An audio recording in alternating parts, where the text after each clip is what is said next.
The whispers started the moment I walked through the door. I could feel their eyes on me, the same people who once called me friend now exchanging glances that dripped with pity and judgment. My ex-wife's laughter rang out across the ballroom, her diamond-draped arm wrapped around her new husband. But just as her cutting remark about my budget suit reached my ears, the room fell silent. Standing in the doorway was Maxwell Reed, my boss, one of the richest men in the country, and apparently, my unexpected savior for the night. If you've ever felt the sting of humiliation only to have fate deliver an unexpected twist of redemption, this story might just give you hope. Like and subscribe to hear more stories of unexpected triumph against life's cruelest moments. I straightened my tie for the 5th time, catching my reflection in the hallway mirror. The navy suit wasn't designer, but it was the best I could afford after the divorce drained my savings and the child support payments kept my budget tight. Still, I looked presentable enough for the 10-year high school reunion. "Daddy, you look like a prince." My 7-year-old daughter Emma twirled into the hallway, her favorite stuffed rabbit clutched to her chest. I knelt down to her level, my heart swelling. "And you, princess, are going to have so much fun at Aunt Lisa's tonight. Will you tell me everything about the party when you get back?" Her eyes, so much like her mother's, sparkled with curiosity.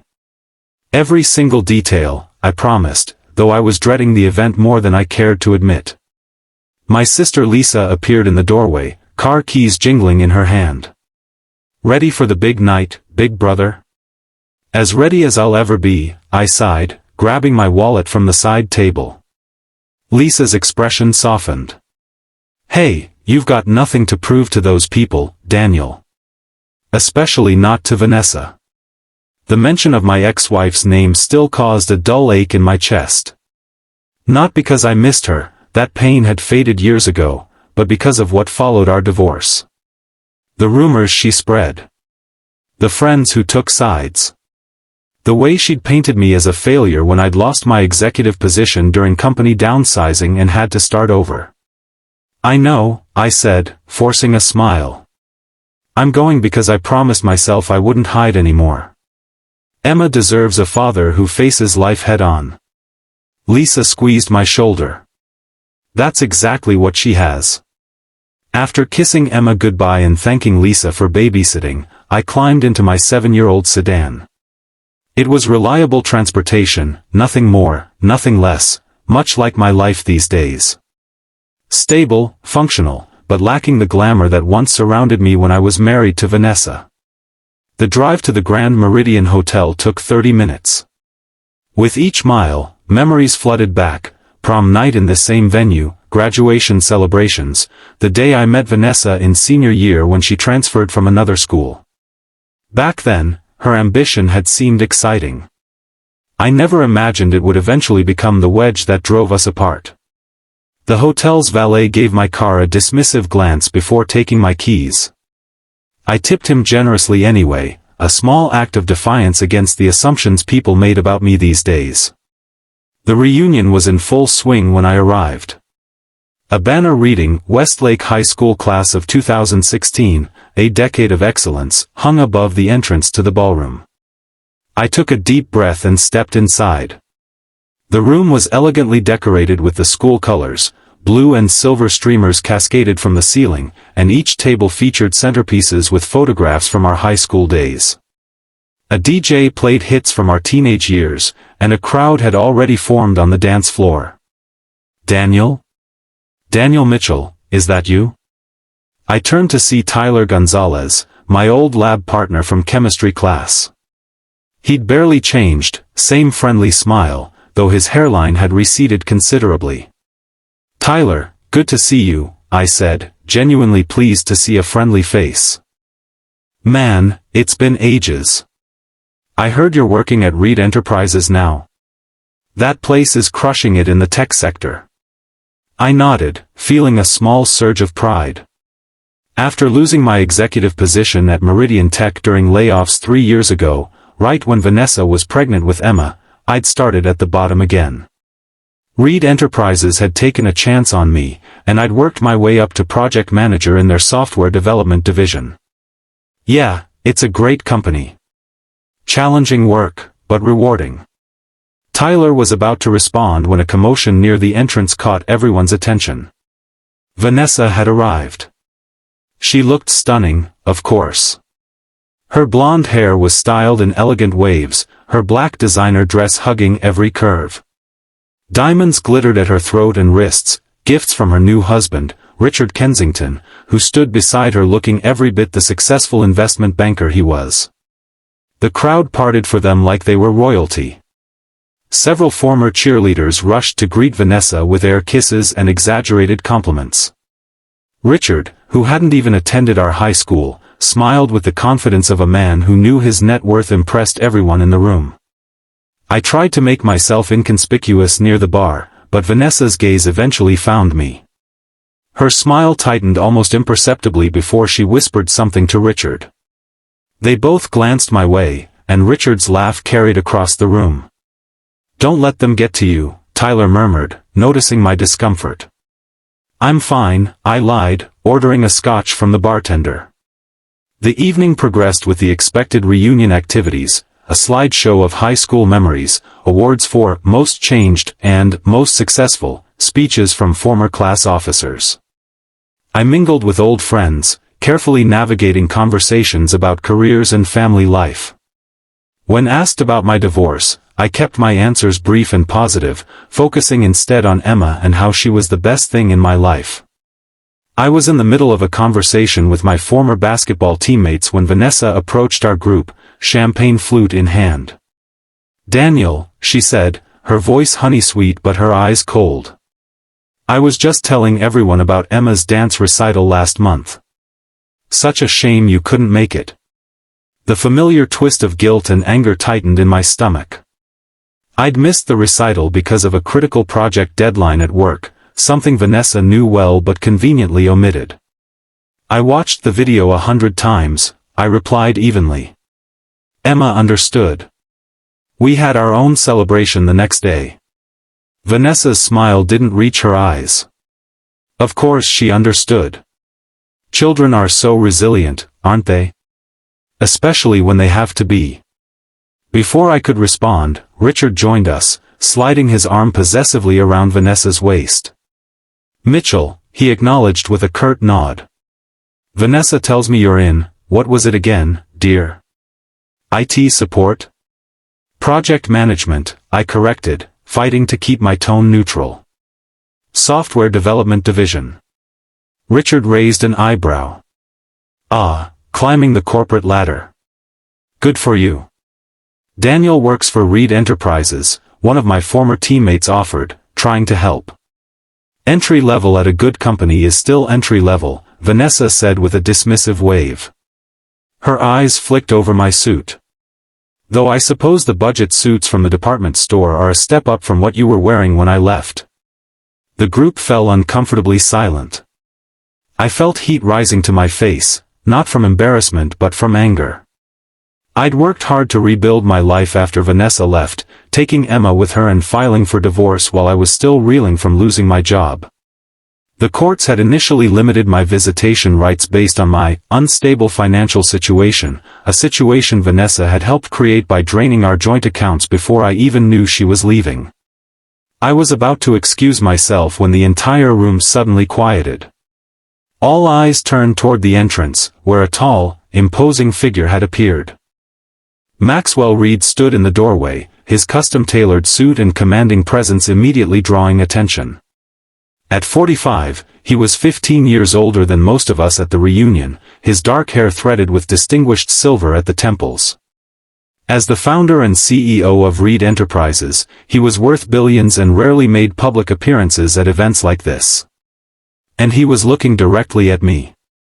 "Daniel," he called out, his deep voice carrying across the now silent room. "Sorry I'm late. Traffic was a nightmare." Every head swiveled from him to me and back again.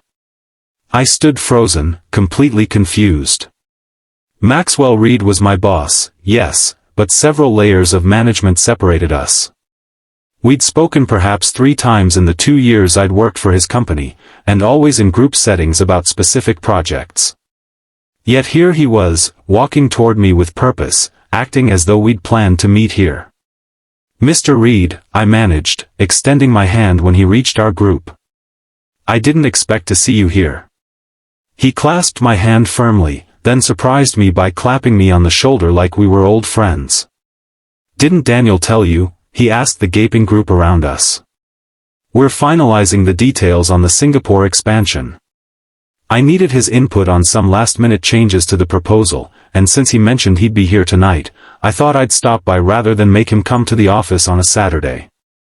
Vanessa's expression was priceless, a mixture of shock and calculation as she quickly reassessed everything she thought she knew about my position. "The Singapore expansion?" Richard asked, unable to hide his interest. The project had been in the financial news for months, a $500 million investment that would establish Reed Enterprises as a dominant force in the Asian market. Daniel's team developed the software architecture that makes the whole thing possible, Maxwell said casually, as though this was common knowledge. "Brilliant work, really. That's why I've been trying to convince him to relocate and head up the new division." My mind raced to catch up. While my team had indeed worked on aspects of the Singapore project, Maxwell was vastly overstating my role. And there had certainly been no job offer to relocate. "I'm still considering the options," I said carefully, not wanting to contradict my CEO but also not wanting to lie. Maxwell smiled. "Family considerations, of course. I understand completely." He turned to Vanessa, extending his hand. "You must be Emma's mother. Daniel speaks so highly of your daughter." Vanessa took his hand, her social graces kicking in despite her obvious confusion. "Vanessa Kensington. And this is my husband, Richard." "Pleasure," Maxwell said, shaking Richard's hand as well. "Your daughter is quite talented. Daniel showed me the video of her dance recital. Remarkable poise for a 7-year-old. I stared at Maxwell in disbelief. I had never shown him any videos of Emma. I hadn't even mentioned her recital at work. "Mr. Reed is being generous," I said. "I merely mentioned how proud I was of her performance." "Nonsense," Maxwell insisted. "The video was impressive. You have every right to be proud." He checked his watch. "Now, Daniel, I hate to mix business with your personal time, but could I borrow you for 10 minutes? Those projections we discussed?" "Of course," I said, still bewildered by the entire interaction. As Maxwell led me away from the group, I heard the excited murmurs begin behind us. We walked to a quiet corner of the ballroom, where he finally dropped the act. "Sorry for the intrusion," he said, his voice lower now. "I recognized your name on the guest list when I arrived. The hotel manager is an old friend." "I don't understand," I admitted. "Why would you?" "I overheard that woman's comments as I was walking in," he said simply. "The one about your suit.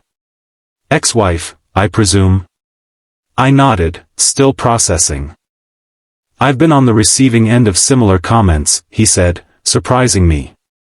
"Before Reed Enterprises took off, my ex-wife left me for someone with better prospects. She made sure everyone in our social circle knew exactly why. I hadn't known this about him. Maxwell Reed's private life was notoriously private, no social media presence, rare interviews, and virtually no gossip despite his wealth and position." "That's... I'm sorry to hear that," I said. He shrugged. "Ancient history now. But I remember how it felt." His eyes, sharp and assessing, met mine. "For what it's worth, Daniel, your work at Reed Enterprises hasn't gone unnoticed. You're not as invisible as you might think." Before I could respond, he pulled out his phone and opened what appeared to be actual projection documents. "Now, let's make this look legitimate, shall we? I'll ask you some questions about these numbers." You nod thoughtfully and point at the screen occasionally. For the next 10 minutes, we performed this charade, aware that curious eyes were watching from across the room. When we finished, Maxwell shook my hand firmly. "One more thing," he said. There actually is an opening in the Singapore division. Senior Project Director. The salary is substantial, and we provide excellent relocation packages for families. If you're interested, have your resume on my desk Monday morning. I stared at him, speechless. I mean it, he added. Your team's work on the back-end integration was exceptional. I read all the reports, even if I don't always have time to acknowledge them personally. Thank you, Mr. Reed. I'll definitely consider it. Maxwell, please, he corrected. And now, I should let you get back to your reunion. Enjoy the rest of your evening, Daniel. He departed as dramatically as he had arrived, stopping briefly to exchange pleasantries with a few awestruck former classmates before disappearing through the main doors. When I returned to the party, everything had changed. People who had barely acknowledged me earlier now approached with eager smiles and questions about Reed Enterprises. Former friends who had sided with Vanessa after our divorce suddenly remembered our good times together. Tyler gave me a knowing wink from across the room, clearly amused by the transformation. Vanessa and Richard kept their distance for the remainder of the evening, though I occasionally caught her watching me with a calculating expression. When the DJ announced the last dance of the night, she finally approached me alone, her smile brittle but determined. Daniel, she said, her voice softer than before. I think we got off on the wrong foot earlier. Did we? I asked, taking a sip of my drink. You know how these events are, everyone trying to impress everyone else. She laughed lightly. I'm actually really happy things are going well for you at work. I nodded, waiting for her to continue. Richard and I were thinking, she said, lowering her voice conspiratorially, that perhaps we should revisit the custody arrangement. Emma's been asking to spend more time with you, and now that your career is taking off. The suggestion made my blood boil. For 3 years, I'd fought for more time with my daughter, only to be told repeatedly that my work schedule and financial situation weren't stable enough. Now, after one conversation with Maxwell Reed, Vanessa was suddenly willing to reconsider. Interesting timing, I observed. She had the grace to look slightly embarrassed. I've been meaning to bring it up for a while. Emma adores you. She does, I agreed. And I adore her. Which is why I filed for custody modification last month. My lawyer has all the documentation of my promotion, salary increase, and the new apartment I moved into closer to her school. Vanessa's smile faltered. You filed already? Without discussing it with me first? The same way you filed for divorce while I was away at a job interview? Or the way you enrolled Emma in private school without consulting me, then demanded I pay half the tuition? She flushed. That was different. I was looking out for Emma's best interests. So am I said firmly. And for the record, I haven't decided about Singapore yet. If I take the position, the custody arrangement would need to be completely renegotiated. Singapore? Her eyes widened. You can't possibly take Emma to Singapore. I wouldn't make any decisions without considering what's best for her, I said. Something I've always done, regardless of my circumstances. Before she could respond, I excused myself, suddenly eager to leave the reunion behind. I said my goodbyes to old friends, exchanged contact information with a few people I genuinely wanted to stay in touch with, and headed for the exit. As I waited for the valet to bring my car, I reflected on the evening's strange turn of events. Maxwell Reed's unexpected appearance had certainly changed the dynamic, but it wasn't his intervention that gave me satisfaction. It was the realization that I no longer needed Vanessa's approval or validation. I had rebuilt my life on my own terms, focusing on what truly mattered, being the best father I could be to Emma. The valet pulled up with my sedan. As I tipped him and took the keys, my phone buzzed with a text from Lisa. Emma's asleep. She made you a welcome home card. How's the reunion going? I smiled, typing my response, coming home now. It was educational. Tell you all. I smiled, typing my response, coming home now. It was educational. Tell you all about it tomorrow. Kiss Emma for me. As I drove away from the Grand Meridian, the weight I'd been carrying since the divorce seemed lighter somehow.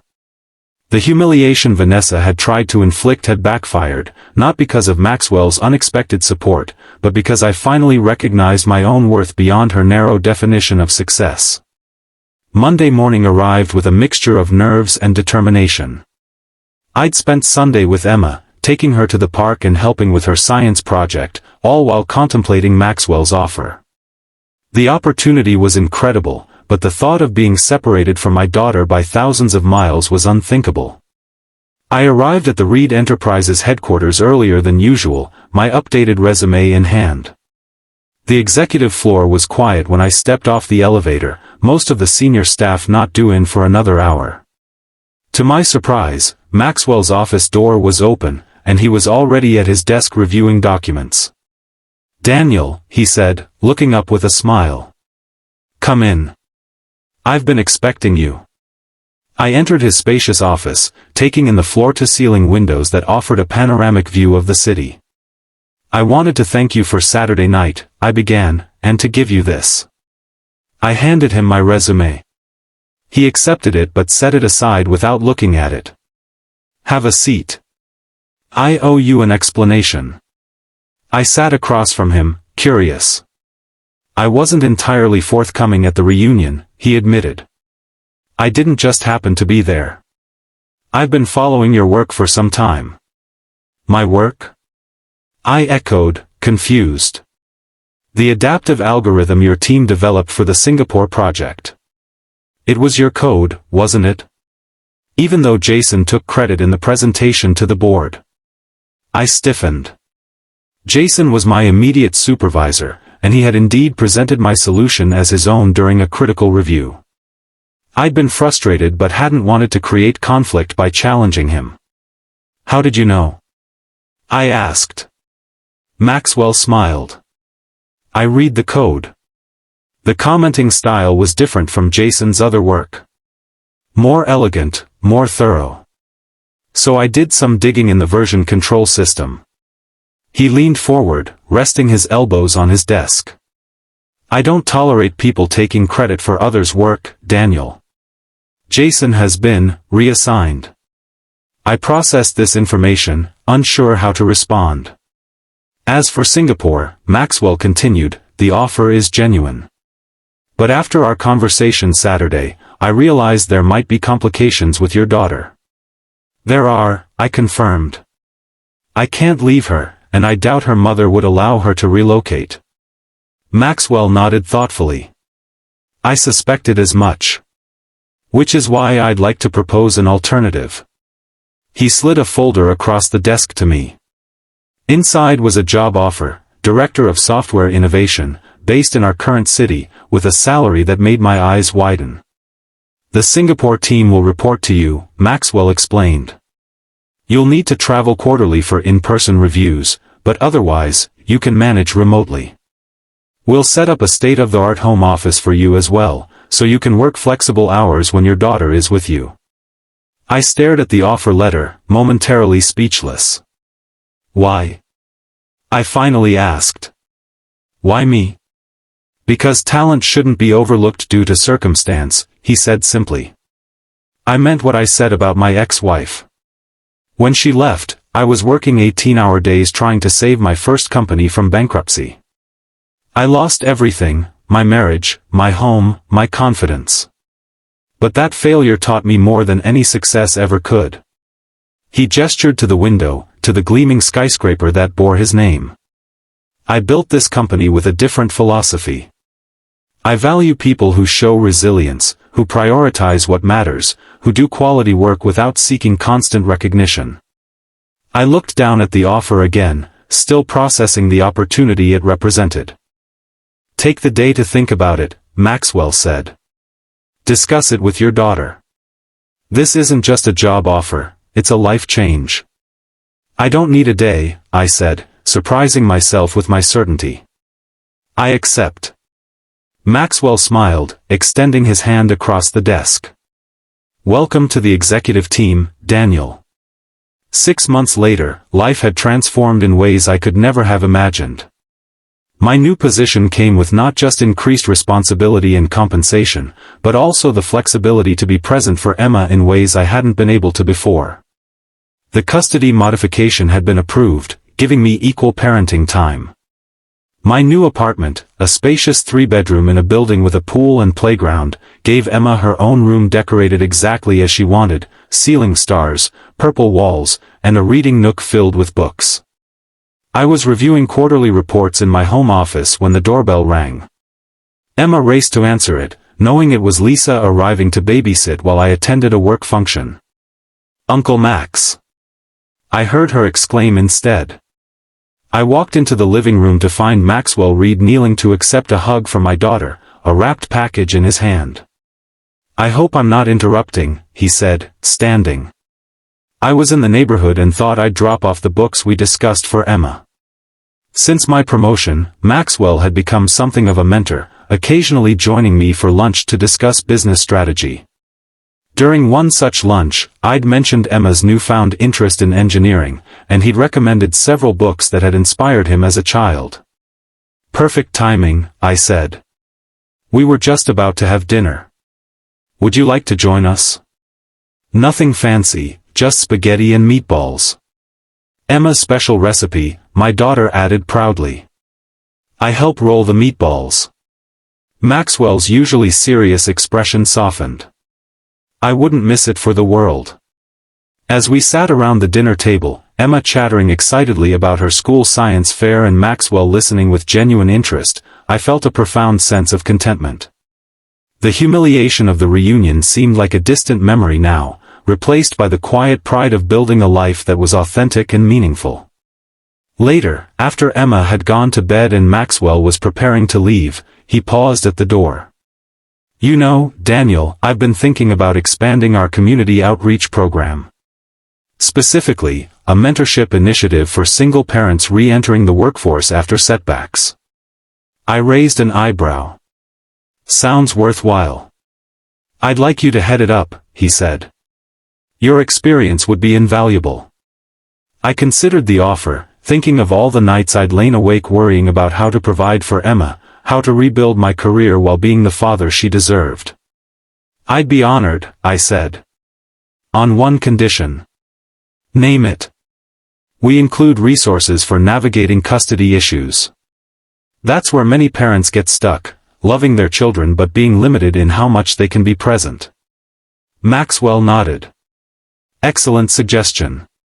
We'll make it happen." After he left, I stood in the quiet apartment, looking at the photographs on the wall, Emma and me at the zoo, at her dance recital, building a snowman last winter. There was a new one, taken at the company picnic, with Maxwell photobombing our selfie with a rare goofy expression. My phone buzzed with a text. It was from Vanessa. "Emma forgot her science notebook at my place. Do you need me to drop it off tomorrow before school?" The message was cordial, businesslike. Our relationship had evolved into something I never expected, a respectful co-parenting arrangement.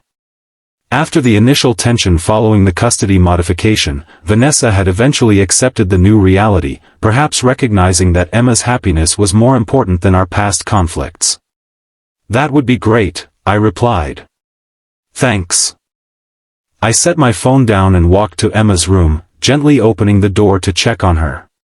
She was fast asleep, her stuffed rabbit clutched to her chest, her face peaceful in the soft glow of her night light. In that moment, I realized that true success had nothing to do with expensive suits or impressive job titles. It wasn't about proving Vanessa wrong or impressing old classmates at a reunion. Success was this: being present for the people who matter, doing work that makes a difference, and finding the strength to rebuild when life knocks you down.